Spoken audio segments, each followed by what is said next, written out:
Persuni li tkellmu ma' One News iddeskrifew dak li ġara 3 filgħodu fil-Gżira bħala xena tal-films. Kienu għal-ħabta ta' 11 kwarxin unit mill-iskwadra tal-Mobile innotat karozza BMW tinstaq minn ġuvni magħruf mal-pulizija u li allegatament ma kellux liċenzja biex isuq. Jidher li mal-ġuvni illi miegħu fil-karozza kellu żewġ tfajliet ta' madwar 20 sena induna bil-pulizija saq veloċità qawwija sabiex jiskappa. Huwa l-ewwel daħal wrong way fi triq Manuel de Villena u kiser lejn triq Carlo Manche. Segwit minn diversi vetturi tal-iskwadra tal-Mobile dawn imblukkaw it-toroq sakemm il-ġuvni daħal wrong way fi triq Reid, iżda hemm subcrane jimblokkalu t-triq. Il-Pulizija tal-Mobile hawnhekk qabżu fuq quddiem u mblokkawlu t-triq bil-ġuvni jirriversja bilan illi jaħrab. Saħansitra saqal fuq u tajjar żewġ pulizija li ħarġu mill-vettura tagħhom biex iwaffqu liż-żagħżugħ. Waqt li kompla jirreversja laqat mara anzjana ta' madwar 80 sena illi kienet miexja fuq il-bankina u wara tilef il-kontroll tal-karozza u ħabbat vettura li kienet ipparkjata.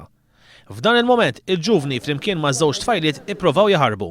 Il-pulizija kienu kostretti li jippuntaw l-armi tan-nar fid-direzzjoni ta' 3 persuni sabiex iwafquhom u wara li ordnawlhom jinżlu arkubtejhom mal-art arrestawhom. Iż-żewġ pulizija kif ukoll il-mara anzjana tieħdu l-isptar Mater Dei għal-kura. Misħarriċ li jagħmel One News jirriżulta li fil-11 ta' Awwissu li għadda l-istess ġuvni ingħata libertà provizorja mill-qorti fuq depożitu ta' 500 euro u garanzija personali ta' 10,000 euro wara li nqabad mill-pulizija jsuq Mercedes bla liċenzja. Dakinhar huwa kien mixli illi ħepp għal żewġ pulizija illi ħarab mill-kustodja tagħhom u li sar reċidiv. Iż-żagħżugħ mistenni jitressa l-qorti dwar il-każ li seħħ fi Gżira 3 filgħodu fil-jiem li ġejjin.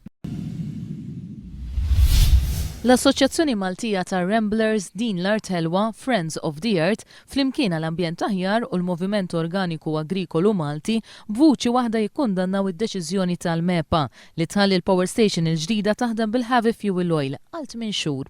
Din id-deċiżjoni li ser tħalli impatt fuq is-saħħa tal-poplu Malti li ma fattur fi kliem Alex Vella, President tar Ramblers, ma kienx ikkunsidrat mill-MEPA. Il-ħajja u s-saħħa tan-nies Maltin, speċjalment dak li għodu fis-South, m'għandux valur, ma tistax biex tisranka l-flus, tpoġġi għal riskju is-saħħa ta' dawn in-nies. Il-5 qdiet ambjentali akkużaw lil MEPA li ħadet id-deċiżjoni favur l-aktar żejt li nniġġes fuq rapport żbaljat tal-KPMG. L-ispiża mhijiex korretta dak li qegħdin ngħidu aħna, l-ispiża mhijiex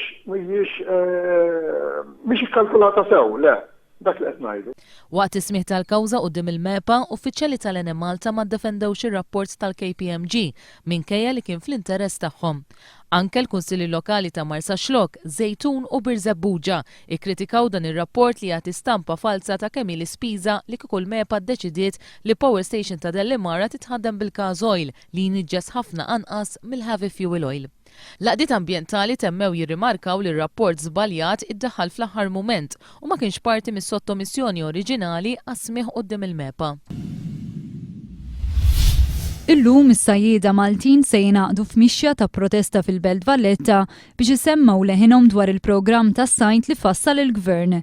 Programm li fi kliem is-sajjieda kien infassal mingħajr studji u li se jħalli impatt soċjo-ekonomiku fuq dan il-qasam.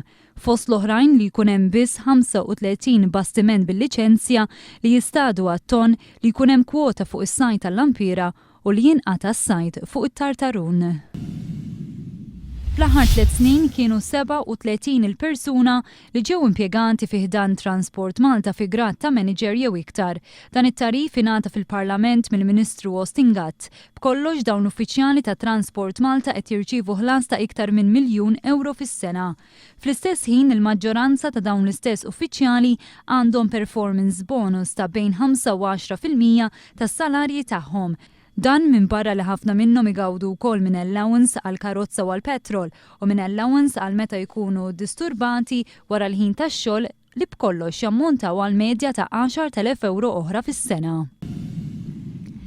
Iż-żmien tal-miliet huwa meqjus bħala żmien ta' ferħ, iżda waqt li mijiet ta' tfal jiċċelebraw dawn il-festi mal-ġenituri u l-ħbieb id-dar, hemm tfal oħra li sfortunatament se jqattaw dan iż-żmien rikoverati fl-isptar Mater Dei. It-tfal rikoverati fis-swali ta' Disneyland u Fairyland xorta kellhom sorpriża sabiħa. Studenti tar-raba sena tal-iskola ta' Sacred Heart żaru l-tfal rikoverati iferħuhom b'kant u daq ta' kanzunetti tal-miliet.